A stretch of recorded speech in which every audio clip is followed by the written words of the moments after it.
Welcome back, everyone. It's Caleb. I've got the Sierra EV right behind me.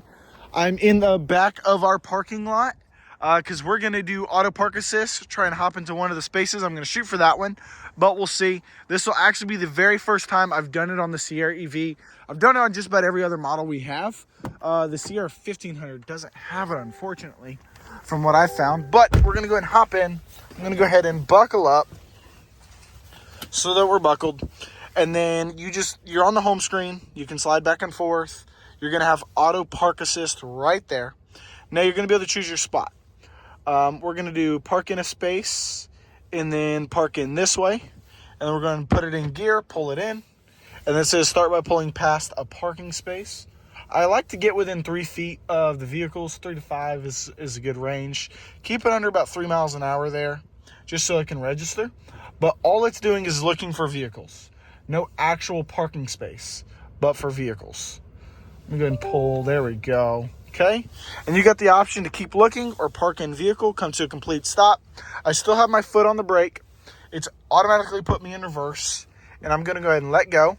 But do keep yourself with your foot near the brake so that if anything happens, you can press the brake. But it's doing it all on its own. Okay, it's getting there. Knock on wood, this actually has some real wood in it. It's never hit anything, but I always keep my foot close to that brake. And once again, no hands, all off the steering wheel, completely doing it itself.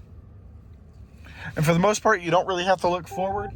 As I'm doing this, basically looking at the camera the whole time, just making sure I get the shot.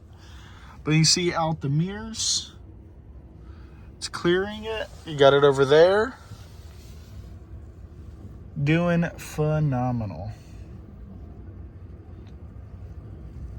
Oh, it's getting close over there.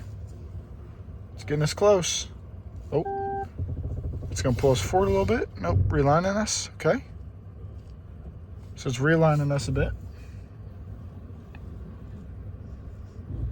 And this is really good if it's a tight space or if you're just not comfortable parking your new vehicle in that space. Automatically put me in park. Now, because we are in a space, once again, this is the first time doing it in the Sierra EV.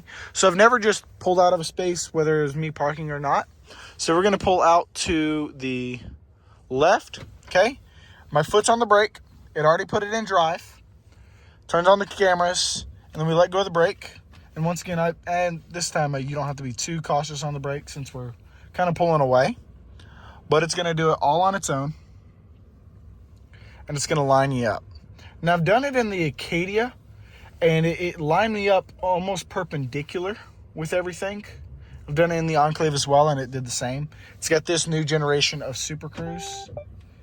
And so it canceled itself for whatever reason, but still does absolutely amazing when you have enough space. So I think the thing was just not enough space. Once again, never hit anything. It does it 9 times out of 10, which is phenomenal. I'm going to go ahead and park over here. Once again, I absolutely love it. Super cool. You know, no hands, things like that. But even given you go to tight parking spaces, the closest, more like parallel parking, which is what the big perk of this is. Not much parallel parking out here. But say you go to Nashville, it's perfect out there, especially with the tight spaces. And this will fit in a parking garage, which is nice. Once again, just looking for vehicles. I hope y'all have enjoyed this video. Hope you're having a great day. I'll see y'all in the next one.